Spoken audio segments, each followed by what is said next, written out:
Amigas, amigos, olá! No último vídeo eu apresentei para vocês os dados acerca do genocídio Yanomami, mas deixei em aberto uma pergunta: por que ele ocorreu nos últimos anos? O que aconteceu com as populações indígenas, a relação dessas populações com o Estado brasileiro, com as instituições brasileiras nos últimos anos? Vamos enfrentar este problema a partir de agora.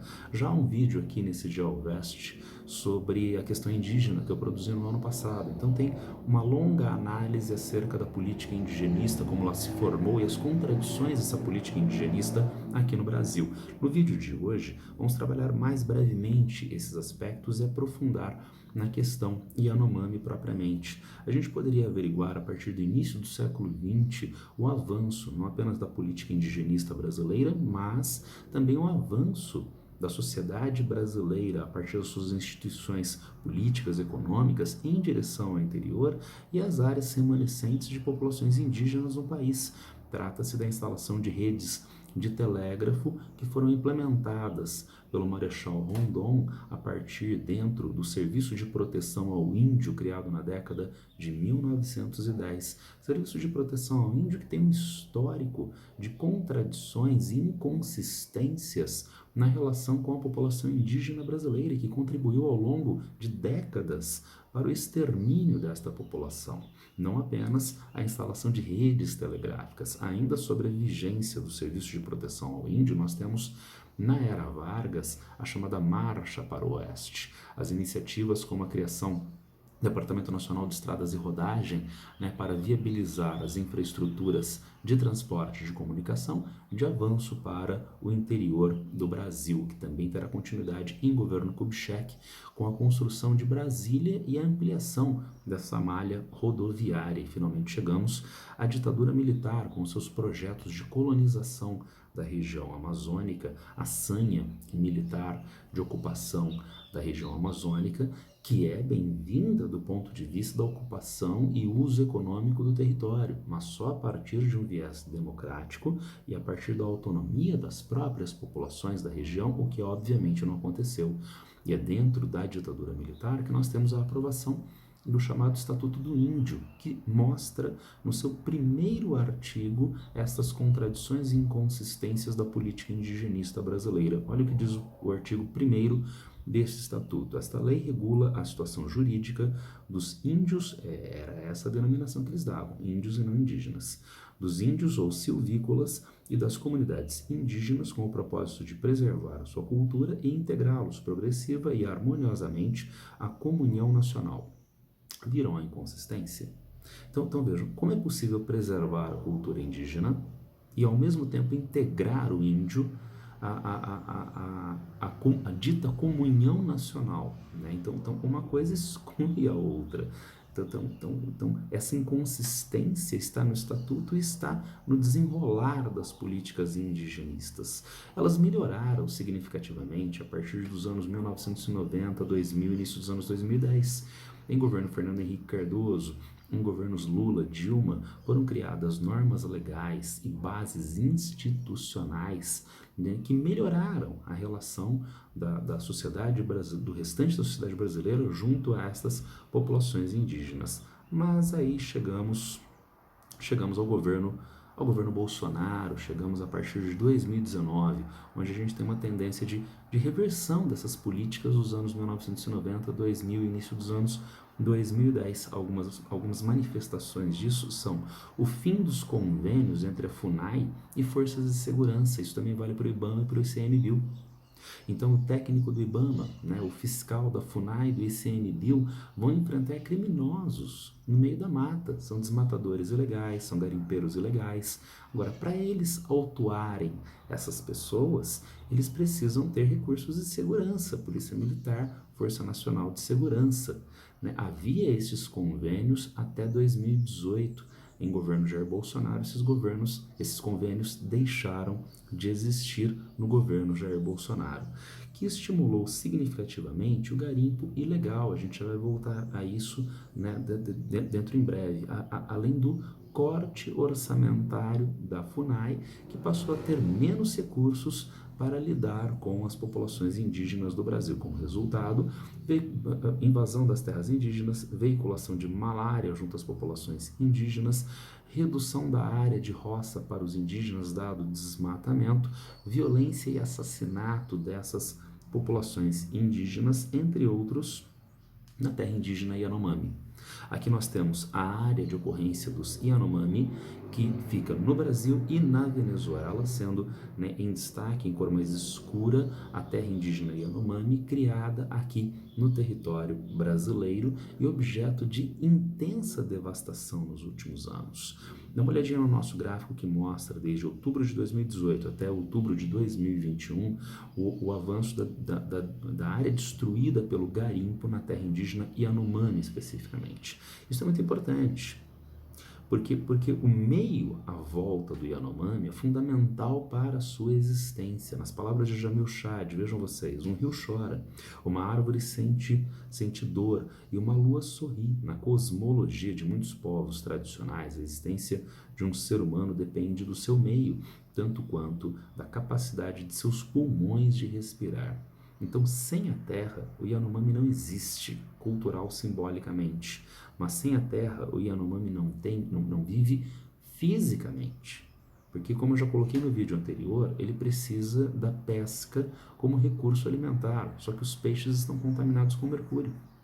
Ele precisa de uma área de caça e coleta, mas houve desmatamento e os animais fugiram da região. Ele precisa de uma área de plantio de uma roça de coivara, para o plantio de banana, de mandioca, e não há mais essa área, tendo em vista a devastação do garimpo. E, portanto, simbólica, cultural, mas também fisicamente, a destruição destas populações.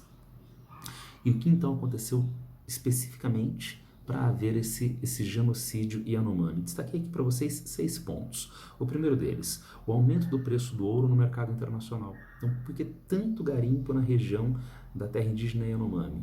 Porque especialmente a partir da guerra da Ucrânia, o ouro cresceu muito de valor no mercado internacional, aumentando a atratividade desta atividade, né, frequentemente ilícita, em 100% ilícita, a gente já vai ver isso no território de Roraima. Há um segundo fator, falta de transparência na cadeia produtiva do ouro e falhas regulatórias que permitem fraudes na declaração de origem do metal extraído ilegalmente. Segundo uma legislação de 2013, a comercialização do ouro exige que seja feita uma mostra de legalidade da área de extração. Essa exigência é por autodeclaração. Quem está vendendo o ouro diz, eu garanto que ele é de uma área legal, tá certo? E a pessoa que compra diz, se você diz, tá resolvido. Tá? Então é realmente muito frágil esse processo em termos institucionais. Fragilização das políticas ambientais de proteção a direitos dos povos indígenas, consequentemente da fiscalização regular e coordenada das atividades ilícitas em terras indígenas. Ainda mais, agravamento da crise econômica e do desemprego no país. Então, por que tantos garimpeiros ilegais? Porque não tem outra atividade econômica. Então, nós precisamos de geração de emprego, renda, para que haja a possibilidade de outras atividades para essas populações garimpeiras. Inovações técnicas e organizacionais que permitem à estrutura do garimpo ilegal se comunicar e se locomoverem com muito mais agilidade. Antigamente o garimpo utilizava basicamente os rios para transporte do ouro, do mercúrio, né, dos insumos em geral que são utilizados. Hoje em dia o garimpo usa as aeronaves, né, helicópteros, usa aviões em pistas ilícitas, a gente vai ver a localização delas. Então há toda uma infraestrutura de muito maior qualidade no garimpo de hoje. E daí a ideia, não pensem por favor, garimpeiro como sendo um pobrezinho analfabeto bateando ouro com a sua peneira, tá legal? Não, é uma atividade estruturada que envolve enorme quantidade de dinheiro de maneira ilícita, é crime organizado, com forte influência hoje do PCC, do primeiro comando da capital, lá na terra indígena Yanomami. E finalmente 6, a política do atual governo de incentivo e apoio às atividades, apesar do seu caráter ilegal, produzindo assim expectativa de regularização. Notem que desses 6 itens que eu destaquei, apenas um está relacionado com um fator externo ao Brasil. Então, por que o preço do ouro subiu? Né? Diz respeito ao governo brasileiro, à sociedade brasileira, é o movimento internacional. Todos os outros 5 fatores estão relacionados a nós. Então, nós podemos e devemos atuar junto a estes fatores para sua correção. Por exemplo, em relação à questão da institucionalização do ouro. Olha só a manchete da BBC News Brasil, né? Roraima exporta, no ano de 2019, tá? Roraima exporta 194 quilos de ouro à Índia sem ter nenhuma mina operando legalmente. Quantas áreas de extração de ouro legais, né, em Roraima? Zero. Ainda assim, exportação de 194 quilos de ouro para a Índia. É realmente às claras a ilicitude do processo. Também ficam às claras as áreas de ocupação ilegal das terras Yanomami, com todo, como eu disse anteriormente, essa infraestrutura complexa. Nós temos aí as áreas, uma parte da terra indígena Yanomami, destacado em cor mais escura as áreas de garimpos ilegais dentro da terra indígena, então a gente sabe onde elas estão, né? E também os aeroportos, né? Os aeroportos que possibilitam esse trânsito logístico facilitado pelo garimpo. E finalmente, como eu coloquei para vocês anteriormente, né, a ideia da morte ligada à falta de infraestrutura física para essas populações Yanomami, inclusive com o avanço dos casos de malária. O que o presidente faz? O ex-presidente Jair Bolsonaro estimulava o garimpo, né? O garimpo inclusive legal. Vejam manchete do Poder 360, em 28 de outubro de 2021, Bolsonaro visita garimpo ilegal em terra indígena em Roraima, a oposição faz crítica. Isso é simbólico, muito forte.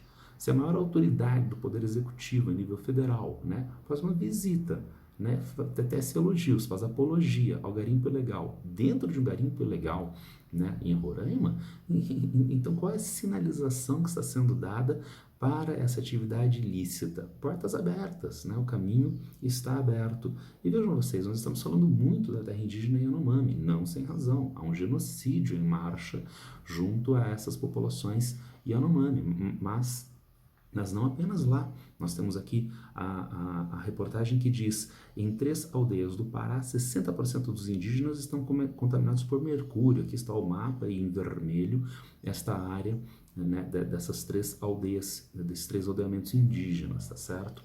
Então não é uma exclusividade da terra indígena Yanomami que tem isto com uma situação de maior gravidade na autoridade. Tendo em vista tudo isto, problema, o que fazer? Quais são as ações necessárias? Eu elenquei para vocês aqui alguns aspectos básicos que já estão sendo implementados pelo atual governo e o seu grupo de ministros. Reativação dos postos da FUNAI, né? A Fundação Nacional dos Povos Indígenas, ela precisa ter postos de controle da entrada de populações nessas regiões, postos de controle, postos de atendimento médico, atendimento geral para as populações indígenas nas terras indígenas, inclusive na terra indígena Yanomami. Proibição da mineração nas proximidades das terras indígenas. Então, não apenas na terra indígena, mas nas proximidades. Lembra da autodeclaração de ouro? Então, tem uma área de extração de ouro próxima de uma terra indígena. Você extrai na terra indígena, diz que extraiu naquelas áreas que estão fora da terra indígena, mas próximas, e legaliza o seu ouro. Então, isso é uma forma de lavagem, né, do ouro, que é possibilitada por uma lei que é extremamente leniente.